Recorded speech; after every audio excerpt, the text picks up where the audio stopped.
नमस्कार। प्रारब्ध के एक और चर्चा सत्र पर आप सभी का स्वागत है। आइए स्क्रीन के दूसरे हिस्से में स्वागत कर लेते हैं हमारे खोजी पहलवान बाबा रामदास जी का। बाबा जी नमस्कार। जय हो, भक्तों की जय हो। जय श्री राम। जी दर्शकों, आपको बता दें कि पहलवानों के मामले में यानी कुश्ती में, भारतीय कुश्ती में एक आज नई खबर शुरू हुई है। और सिर्फ खबर ही नहीं शुरू हुई है बल्कि उसके आगे पीछे जिस तरीके की गंदगी लगातार कई महीनों से कुश्ती जगत में कुछ खास पहलवानों द्वारा की जाती रही है, वो भी शुरू हो गई है। हुआ यह है कि जो एडहॉक कमेटी है कुश्ती फेडरेशन की, उसने आने वाले एशियन गेम्स के लिए जो 6 पहलवान धरने पे बैठे थे उनमें से 5 को ट्रायल से मुक्त कर दिया है। यानी कि अब वो बिना ट्रायल दिए सीधे चले जाएंगे। यानी कौन से वो पहलवान हैं? वो पहलवान है विनेश फोगाट, बजरंग पूनिया, साक्षी मलिक, संगीता फोगाट, सत्यव्रत कादियान और जितेंद्र किन्हा।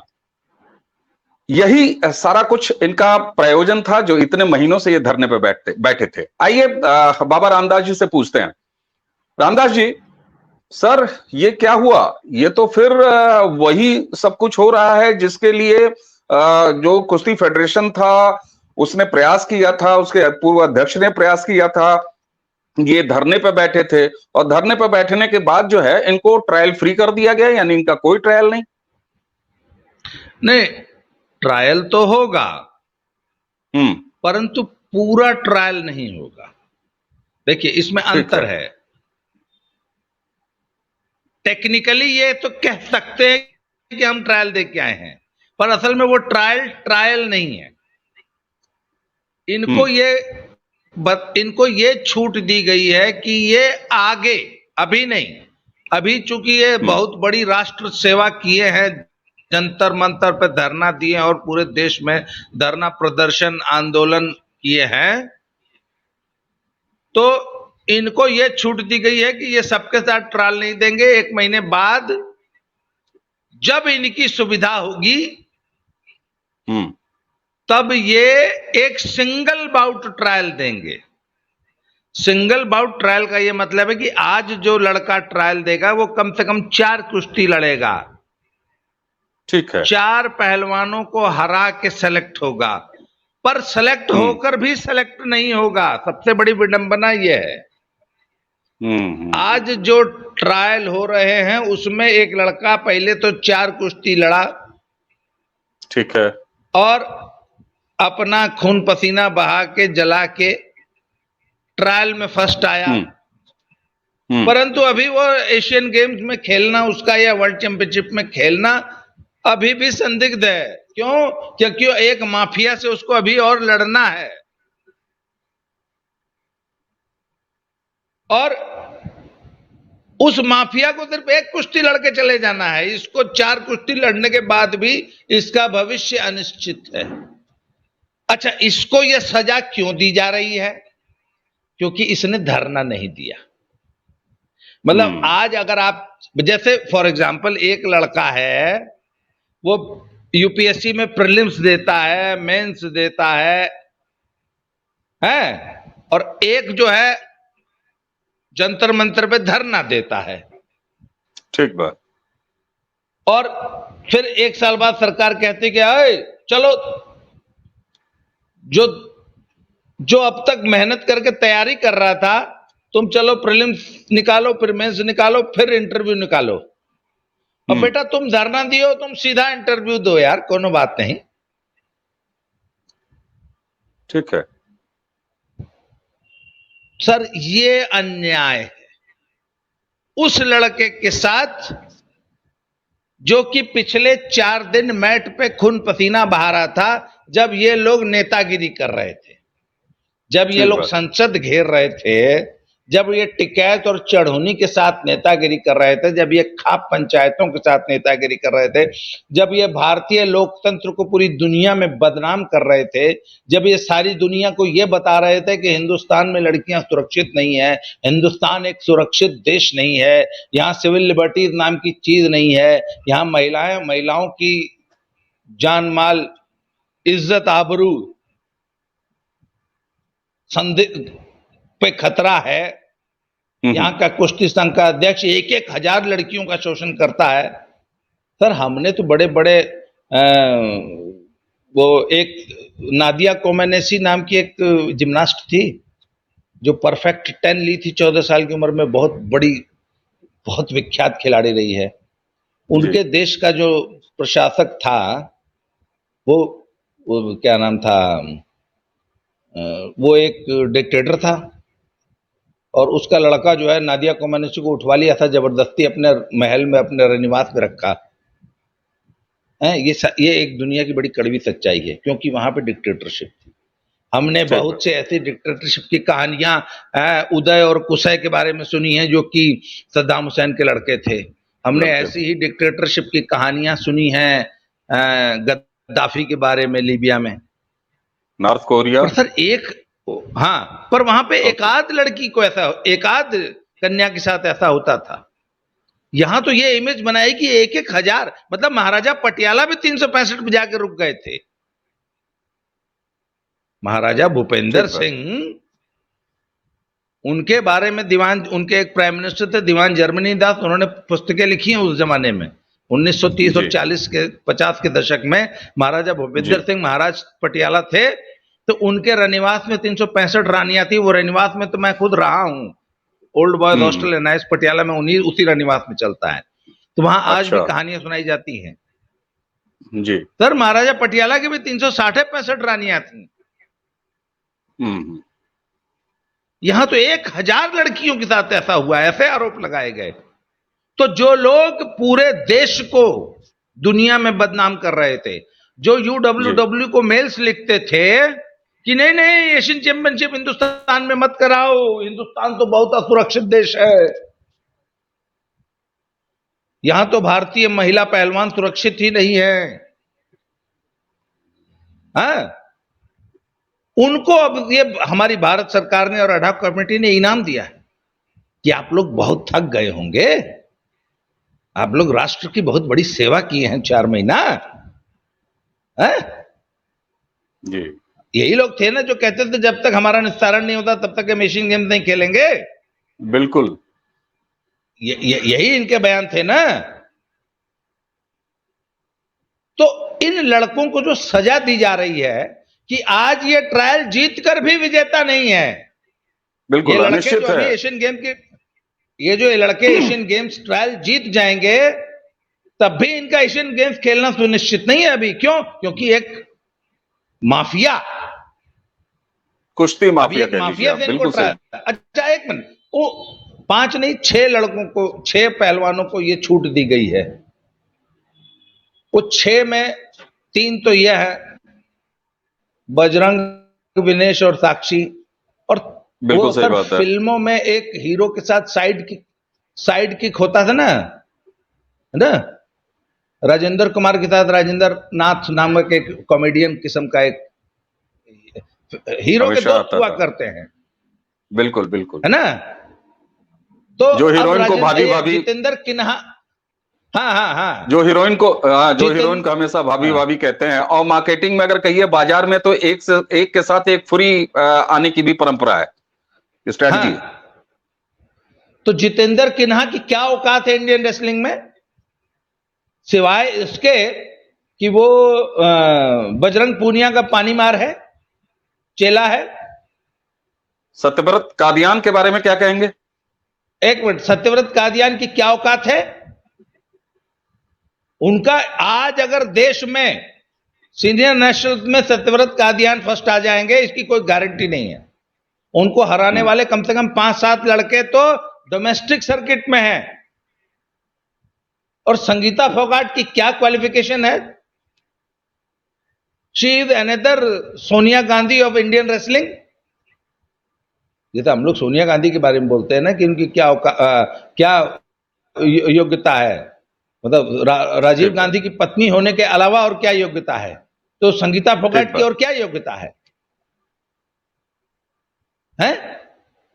तो इन तीनों को ये छूट किस मेरिट के आधार पर दी गई भैया? मतलब तुम धरना दे रहे थे इसलिए तुमको रिलैक्सेशन दे दी गई। तो वो लड़के तो बेचारे बड़े मूर्ख थे जो ट्रायल दे रहे हैं।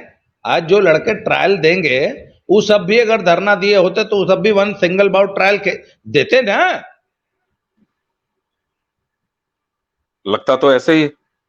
अब बात यह है कि ये सारा प्रपंच जो पिछले 4 महीने देश ने नौटंकी देखी और पूरी रेसलिंग, भारत की रेसलिंग जो है इस वक्त ठंडे बस्ते में, हम्म। इसका मूल मुद्दा क्या था? यही रिफॉर्म्स। ब्रजभूषण शरण सिंह ने यही तो कुश्ती में सुधार किए थे कि ये सिंगल बाउट ट्रायल नहीं होगी। जी। उन सुधारों को इस एडहॉक कमेटी ने वापस जीरो कर दिया। ये आखिर, अच्छा, अगर ब्रजभूषण शरण सिंह ने ये सुधार न किए होते तो उनके ऊपर ये लांछन और ये आरोप और ये सब जितना बवंडर हुआ देश में नहीं होता। तो अंत में तो इन पहलवानों ने हड़ताल, प्रदर्शन, धरना करके जंतर मंतर पे अपनी बात मनवा ली ना कि हम ट्रायल फिलहाल नहीं तो देंगे, यही दिख रहा हम है। सिंगल बाउट ट्रायल देंगे। फिलहाल तो यही दिख रहा है सर। हाँ? मतलब उनके लिए आप सारे कानून, मतलब आप एशियन गेम्स की ऑर्गेनाइजिंग कमेटी को बोल रहे हैं कि प्लीज आप अपनी लास्ट डेट एंट्रीज भेजने की 1 महीना 1.5 महीना एक्सटेंड कर दीजिए। क्यों? हमारे पहलवान जी लोग हड़ताल पे, हड़तालियों को ये वीवीआईपी सुविधाएं दी जाती हैं। हड़तालियों को नौकरियों से बर्खास्त करके जेल में डाल देना चाहिए।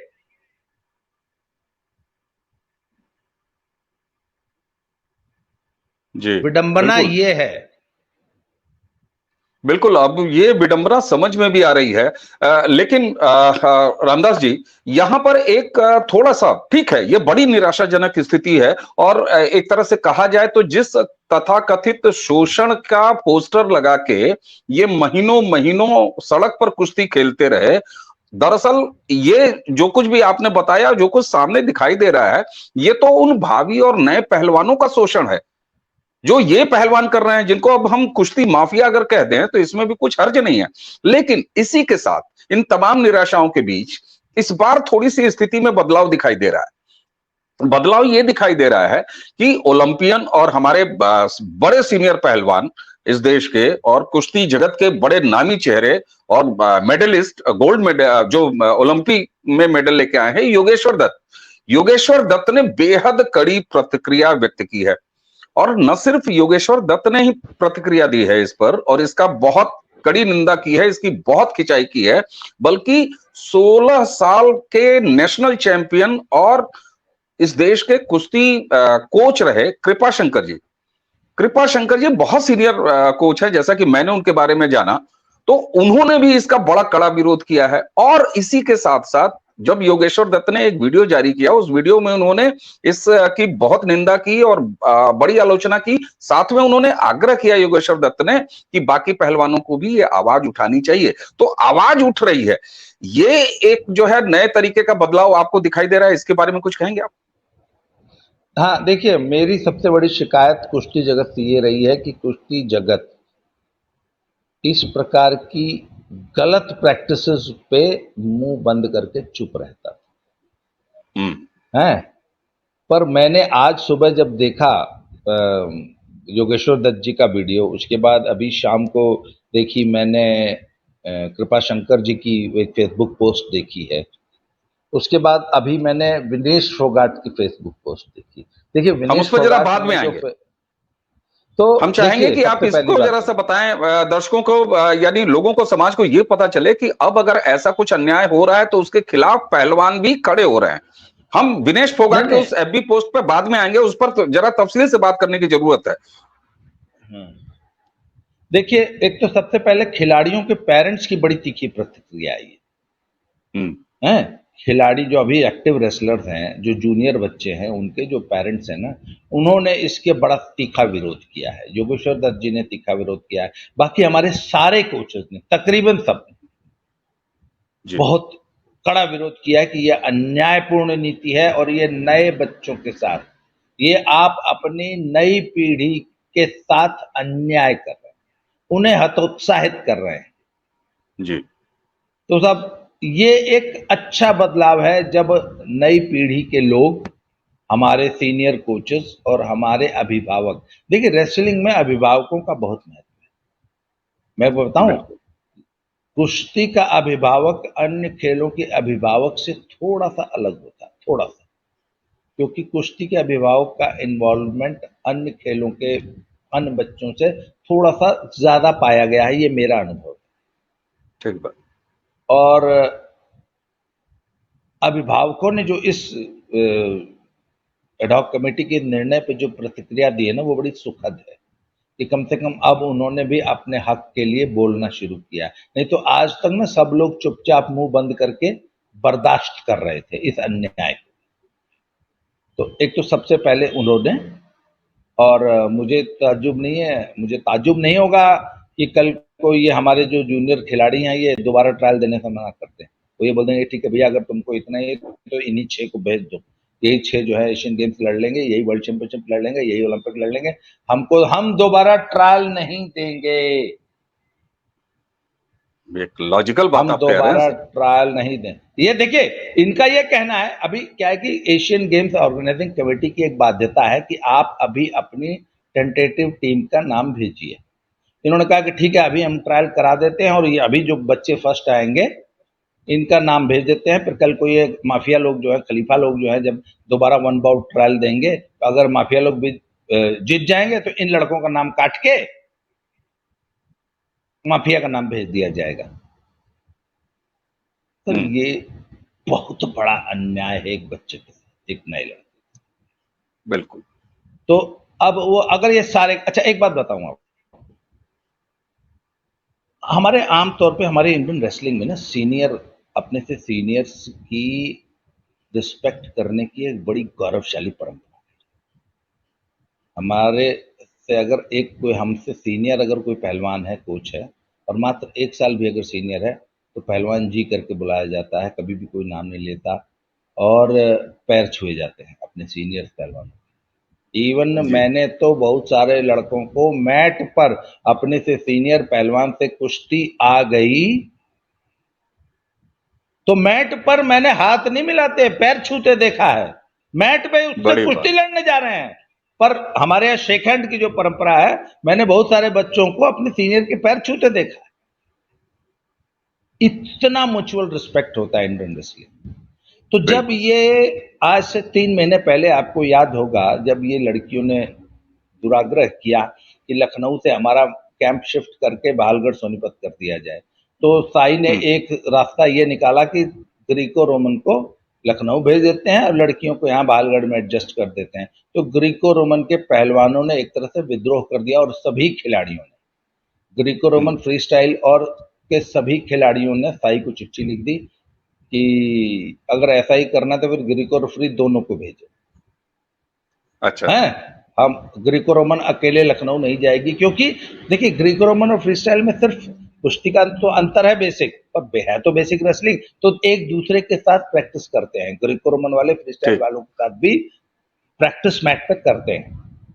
ठीक बात। तो अब मान लीजिए 65 किलो का ग्रीको फ्री का कैंप एक साथ लगा है, तो 65 किलो के 8 लड़के मिल जाते हैं। तो है, और ग्राउंड रेसलिंग तो एक सी है दोनों की। तो कहते हैं जी हमारा तो आधा बल जो है चला जाएगा, आधा ही टीम हमारी बहालगढ़ रह जाएगी, आधी लखनऊ रह जाएगी। तो जब ग्रीको रोमन वालों ने विद्रोह किया, उसमें फ्री स्टाइल वाले भी शामिल हुए, तो उस शाम को बजरंग पूनिया बहालगढ़ में प्रैक्टिस करने आए और किसी भी लड़के ने, मेरे को ये उस दिन की मैट की रिपोर्ट है, ये किसी लड़के ने बजरंग पूनिया को हेलो तक नहीं बोला, विश तक नहीं किया, पैर छूना तो दूर की बात। और पहलवान इतने ज्यादा नाराज थे बजरंग पूनिया से कि उस दिन तो इनकी कंबल परेड तक हो सकती थी। वो जूनियर लड़का जो कभी आंखों में आंखें डाल के बात नहीं करता, जो पैर छूता है, वो इनको कंबल उड़ा के जूतों से पीटने को तैयार हो गए थे लड़के इनको। ये तो इन्होंने इज्जत कमाई है अपने इन कुकर्मों से। निराशाजनक।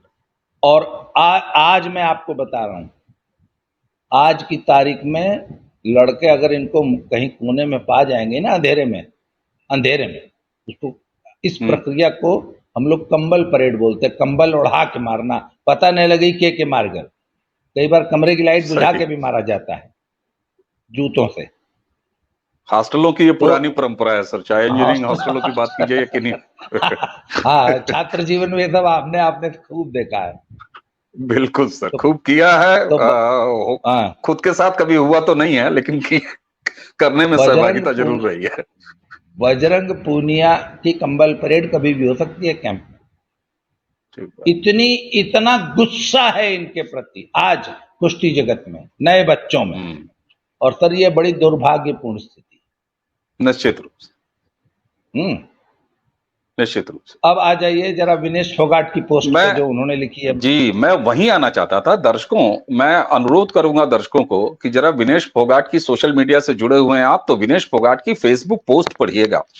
एक ऐसा पहलवान योगेश्वर दत्त जो कि ओलंपियन हैं, 40 साल की उम्र उनकी आज हो चुकी है, और इतने सीनियर रेसलर के लिए जिस भाषा में विनेश फोगाट ने फेसबुक पोस्ट लिखी है, जिस तू तड़ाम, और मतलब आप सोचिए कि शैतान, दलाल और क्या क्या नहीं कहा है उन्होंने जो है।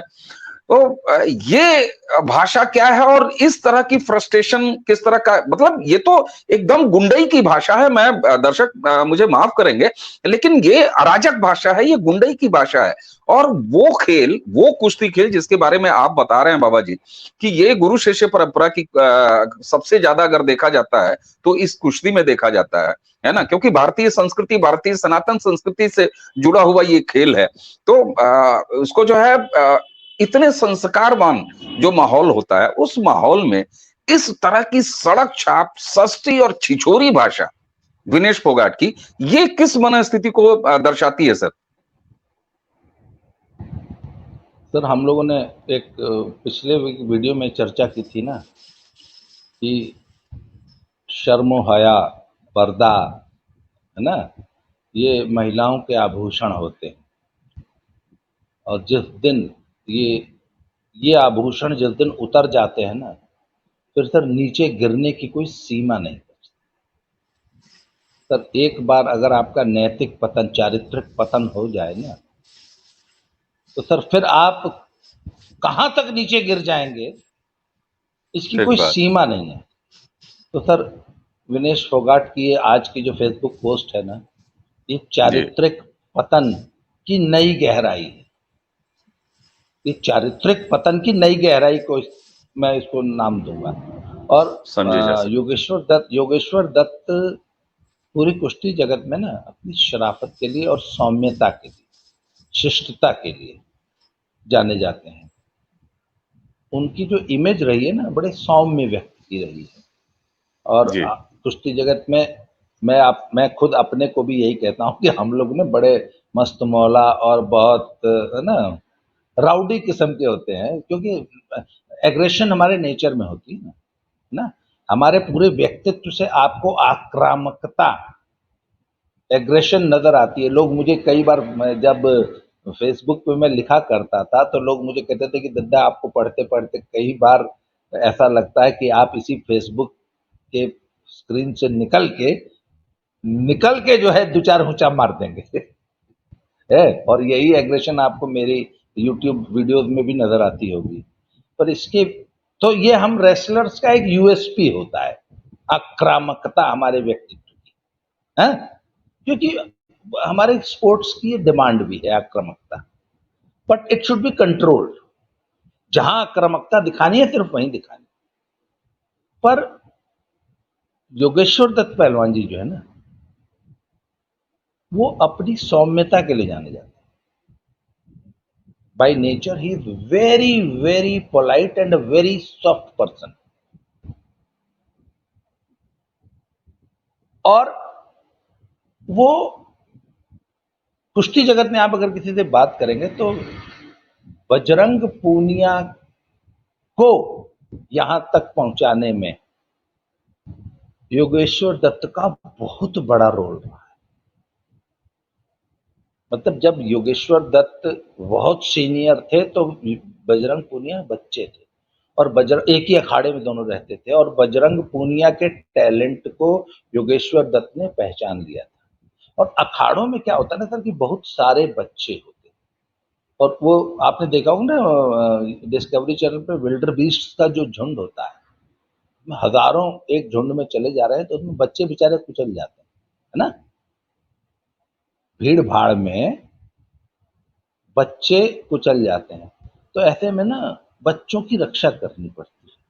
सर अखाड़े की भीड़ भाड़ में एक बच्चे की कैसे रक्षा की जाती है, ये योगेश्वर दत्त जी ने बजरंग पूनिया के साथ किया।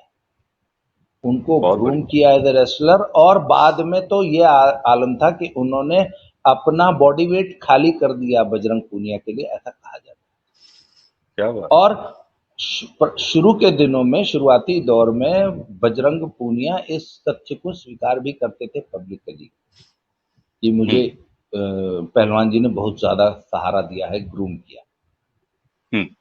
परंतु जब फिर इनके जो लक्षण थोड़े से बिगड़ने लग गए और ये थोड़ा सा इनडिसिप्लिन्ड होने लगे और इनका जो फोकस था पहलवानी से हटने लग गया, तो इन्होंने मना करना शुरू किया। और मैं इशारा कर रहा हूँ संगीता फोगाट की तरफ, है। जब इनका संगीता फोगाट के साथ जब अफेयर शुरू हुआ तो बजरंग पूनिया को मना करते थे योगेश्वर कि बेटा तू अभी तू बच्चा है, अभी तेरा ये सब काम करने का समय नहीं है, इसके लिए बहुत जिंदगी पड़ी है, साल 2 साल अभी सिर्फ पहलवानी कर ले और तू वर्ल्ड का सबसे तगड़ा पहलवान बनेगा, कि उसको ये बताते थे।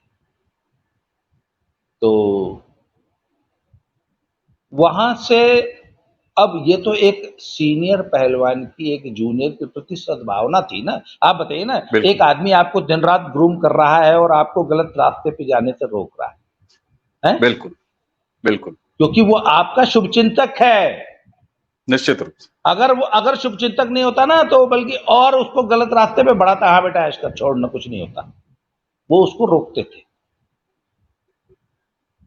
और आज जो विनेश फोगाट ने बहुत ही दुखद योगेश्वर दत्त जी के लिए जो भाषा इस्तेमाल की है, अब आप कहेंगे कि वो गुरु थे, वो बजरंग पूनिया कहते, तो विनेश फोगाट से आप रिस्पेक्ट की उम्मीद क्यों कर रहे हैं?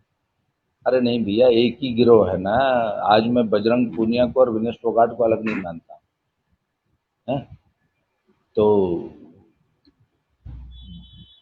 विनेश फोगाट के द्वारा ऐसे शब्द और ऐसी घटिया लैंग्वेज, गंदी लैंग्वेज, बहुत ही निकृष्ट, मतलब सड़क छाप गलीच, मतलब अगर आज मुझसे कहेंगे कि आदि पुरुष के डायलॉग से भी ज्यादा घटिया लैंग्वेज जो आज विनेश फोगाट ने लिखी है, वो उसकी हर तरफ से निंदा होनी चाहिए। और एक चीज बताऊं आपको, ये जो निजी घटिया शब्द बिल्कुल लक्ष्य करते हुए योगेश्वर दत्त के लिए जो लिखा है विनेश ने, उसी पोस्ट में आप देखिए बड़ी शातिराना और बड़ी पॉलिटिकल एंगल भी है। वो ये कहती है कि ये वही नीच है जिसने किसानों के बारे में, जिसने मुसलमानों के बारे में, जिसने सिखों के बारे में, जिसने सेना के बारे में गलत बातें की हैं। ये क्या आपको विनेश फोगाट का ठीक है, वो मान लीजिए एक बार गुस्सा है, उसकी तो जितनी आलोचना हो ही रही है, लेकिन अब ये इसमें राजनीति का खिचड़ी क्या है सर? इसलिए जो तड़का है, ये क्या, ये विनेश कर क्या रही है? सर ये विनेश का शुद्ध राजनीतिक चेहरा, इस पोस्ट में विनेश का राजनीतिक चेहरा सामने आया है। जब आप पहलवानी करते करते किसानों को और किसान आंदोलन और कृषि कानून और उस दौरान की गई टिप्पणियों को याद दिलाने लग जाएं, इसका मतलब अब आप पहलवान कम और राजनीतिज्ञ हैं। बिल्कुल बिल्कुल, लेकिन यहाँ एक चीज और, लेकिन इसी के साथ एक बड़ी महत्वपूर्ण बात है बाबा जी, कि योगेश्वर दत्त ने भी बाकायदा सिर्फ पहलवानों से ही नहीं अनुरोध किया है, और पहलवानों से उन्होंने जो अनुरोध किया था अपने वीडियो में, उसके बाद उसके साफ जो है रिएक्शंस देखे जा रहे हैं। उन्होंने खाप पंचायतों से भी कहा है, उन्होंने खिलाड़ियों को, पहलवानों को यह भी सलाह दी है कि आप खेल मंत्री को लिखिए, आप इंडियन ओलंपिक एसोसिएशन को लिखिए, आप अलग अलग फोरम्स को लिखिए, उनको चिट्ठियां लिखिए। खाप पंचायतों से उन्होंने आग्रह किया है कि ये कौन सा तरीका है, और क्योंकि ये वही गिरोह है जो अब हम जिनको कुश्ती माफिया कह रहे हैं, तो ये वही गिरोह है ना जो खापों की शरण में जाता था। और जो एक आपने जुमला दिया था कि जाट मेडल तो हम लावे हैं जी, तो मेडल अगर तुम लाओ हो तो ये वही क्षेत्र है ना, वही समाज है ना जहां से मेडल आता है, उस समाज का रिप्रेजेंटेटिव खाप पंचायत है। तो योगेश्वर जी ने वहां तक, यानी कि अगर कुश्ती के इन टोटलिटी बेटरमेंट के लिए कोई अप्रोच किया है तो ऐसा देखा जाना चाहिए योगेश्वर दत्त के इस फॉरवर्ड कमिंग को और उनके इस रिएक्शन को जी। पर देखिए, मुझे एक चीज जो दिखाई दे रही है अब, कि आप अगले 1-2 दिनों में देखेंगे कि कुश्ती जगत में एक नया विद्रोह होगा। अब तक कुश्ती जगत शांत था और चुपचाप बैठा, मूक दर्शक बना हुआ चुपचाप सब कुछ देख रहा था। अब आप देख लीजिएगा कि कुश्ती जगत का छोटा बच्चा भी आपको बोलता हुआ सुनाई देगा। और मेरा एक सवाल उन तमाम कोचेस से है जो कि इनके समर्थक बन के जो मीटिंगें कर रहे थे, अशोक ढाका के अखाड़े में जो मीटिंग होती थी, मेरा एक सवाल ज्ञान शेरावत, अशोक गर्ग, ये दोनों तो सलाहकार है ना एडॉक कमेटी के, इन माफियाओं को रिप्रेजेंट करते हैं। और रणवीर ढाका जैसे सीनियर कोचेस है वो, और जितने अजय मिर्चपुर, ये वो अशोक ढाका जैसे कोचेस जो हैं, ये अन्याय तो आपके बच्चों के खिलाफ हुआ ना, कि आपका बच्चा 4 कुश्ती लड़के जीतेगा, फिर एक माफिया से भी ट्रायल देगा एक सिंगल बाउट की। अरे भैया, मेहर सिंह अखाड़े के ही लड़कों के साथ तो ये अन्याय होगा। तो अब रणवीर ढाका चुप क्यों है?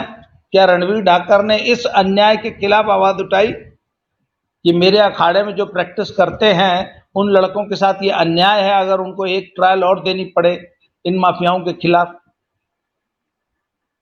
और मैं ये सवाल ज्ञान शेरावत और अशोक गर्ग से पूछ रहा हूं कि भैया, कौन सी सलाह दे रहे हो? ये किसकी सलाह पे एडॉक कमेटी ने निर्णय लिया? और आप जब बैठे थे उसमें, एडॉक कमेटी के आप है ना सलाहकार हो ना, तो आपने सलाह क्यों नहीं दी कि ये गलत निर्णय है, इससे भारतीय कुश्ती का नुकसान होगा और जूनियर पहलवान विद्रोह पे उतर आएंगे? अच्छा, आज एक बात बताइए ना, सारे के सारे पहलवान मना कर दें कि हम दोबारा ट्रायल नहीं देंगे, हम अगर ट्रायल जीत जाएंगे और हमारा नाम अगर ऑर्गेनाइजिंग कमेटी को फाइनल एंट्री में भेज दिया जाएगा तो मैं दोबारा ट्रायल नहीं दूंगा। आज सारे खिलाड़ी अगर मना कर दें तो एडॉक कमेटी क्या कर लेगी? खेल मंत्रालय क्या कर लेगा? संख्या बल में तो ये ज्यादा हो जाएंगे ना। एक मिनट, संख्या बल में तो ये ज्यादा, ये तो 3 माफिया है ना, वो सब तो 30 हो जाएंगे। वो सब अगर दोबारा ट्रायल से मना कर दें, देखिए, there has to be a level playing field, मैदान सबके लिए बराबर समतल होना चाहिए। एग्जैक्टली। तो एक आदमी 4 कुश्ती लड़के ट्रायल जीते और एक आदमी सिर्फ 1 कुश्ती लड़े। बिल्कुल सही बात है, बिल्कुल सही बात है। इस स्थिति के खिलाफ अब कुश्ती में विद्रोह होगा। और मैं ये सीनियर कोचेस जो इनके समर्थक थे इस धरने में, उनसे सवाल करूंगा कि आपने इस अप्रिय स्थिति को आने से पहले क्यों नहीं भांपा और क्यों नहीं रोका? आपने एडॉक कमेटी को सही सलाह क्यों नहीं दी कि ये गलत निर्णय है, ऐसा मत कीजिए? यदि इन्होंने 4 महीना अपना वेस्ट किया, वो तो एंड द ग्रॉसहॉपर वाली स्टोरी हो गई ना। बिल्कुल सही बात। कि जब मैं भोजन इकट्ठा कर रही थी, जब चींटी ने ग्रासहॉपर से पूछा कि मैं जब भोजन इकट्ठा कर रही थी तो तुम क्या कर रहे थे? बोला मैं गाना गा रहा था। तो उसने कहा था, अब एक काम करो, नाचो, खाना नहीं मिलेगा। है? तो सर, सलाहकारों की ये ड्यूटी होती है कि उचित रास्ते पर ले जाए संस्था को। और आज कुश्ती में एक और अप्रिय स्थिति आप लोगों ने पैदा कर दी है, मेरा ये सवाल है।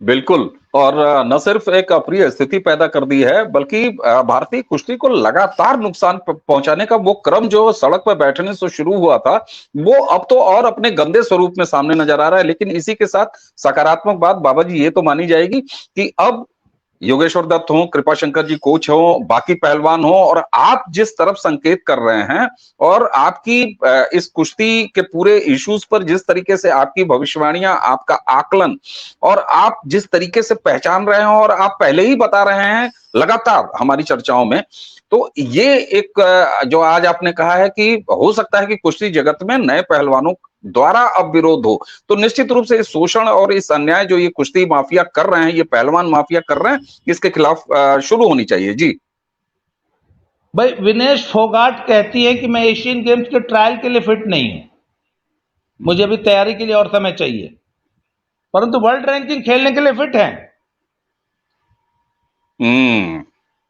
आप बताइए ना, वर्ल्ड रैंकिंग खेलने के लिए फिट है, पर एशियन गेम्स की ट्रायल और वर्ल्ड चैंपियनशिप की ट्रायल देने के लिए फिट नहीं है। ये दोहरा चरित्र होता है।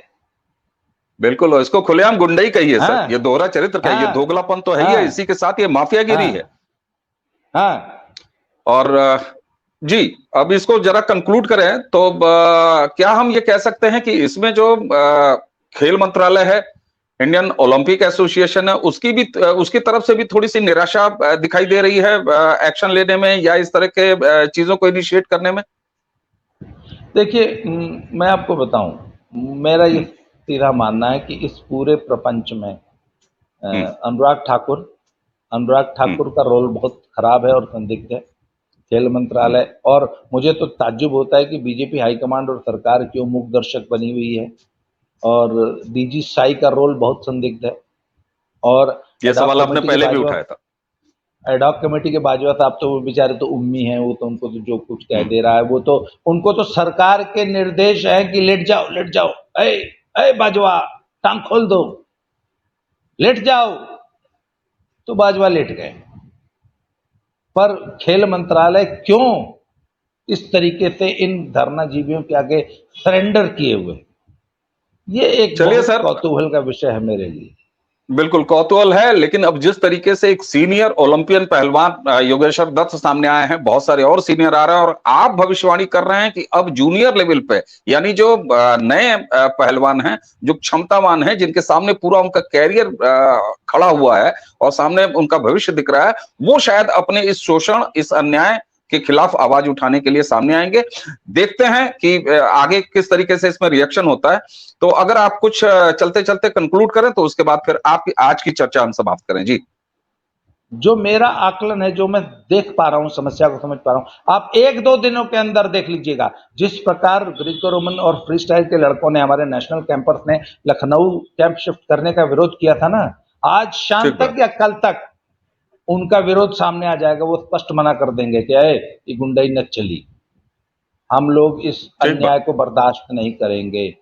ये इन्होंने एक देखे ना, किसी भी सरकार, जैसे पुलिस में अगर विद्रोह हो जाए, सेना में विद्रोह हो जाए, तो एक बहुत ज्यादा निराशाजनक स्थिति मानी जाती है ना, इससे बड़ा है, इसको म्यूटिनी बोला जाता है।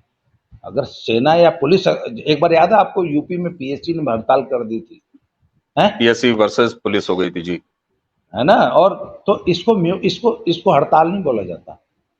अगर सेना हड़ताल कर विद्रोह बोला तो वो म्यूटिनी होती है। सर, ये इस वक्त भारतीय कुश्ती में म्यूटिनी की स्थिति है, और ये अप्रिय स्थिति को खेल मंत्रालय और ये एडहॉक कमेटी लेके आई है, स्पोर्ट्स अथॉरिटी ऑफ इंडिया लेके आई है। ये दिस इज म्यूटिनी। वो उस दिन एक मिनी म्यूटिनी थी, जिस दिन लखनऊ कैंप शिफ्ट करने का विरोध सभी खिलाड़ियों ने किया था ना, वो एक छोटा विद्रोह था। अब ये आपको एक बड़ा विद्रोह आजकल में देखने को मिलेगा। ये मेरी भविष्यवाणी है, सुन लीजिए आप। ठीक बात। और आपकी भविष्यवाणियां, आपका आकलन जिस तरीके से इस पूरे कुश्ती मामले पे जब आपने जो कहा है, लगभग वो हुआ है। हमारे दर्शक इस बात को स्वीकार रहे हैं, और अब निश्चित रूप से आपने जो आकलन किया है, अगर वो होता हुआ दिखे, कुल मिला के कुश्ती को, भारतीय कुश्ती को ये जो नुकसान लगातार पहुंचाने जाने की कोशिश चल रही है, उस कोशिश का जो है वो हल निकले, इसके लिए चाहे जो आ गया है उसको धन्यवाद देना पड़ता है। आगे कुछ और होता है, इस पर जो भी डेवलपमेंट होगा उसके साथ चर्चा करने के लिए हम फिर आपको एक बार न्योता देंगे। तो आज के इस आकलन के लिए दर्शकों की तरफ से, प्रारब्ध की तरफ से, आप बाबा रामदास जी को बहुत बहुत धन्यवाद। धन्यवाद सर।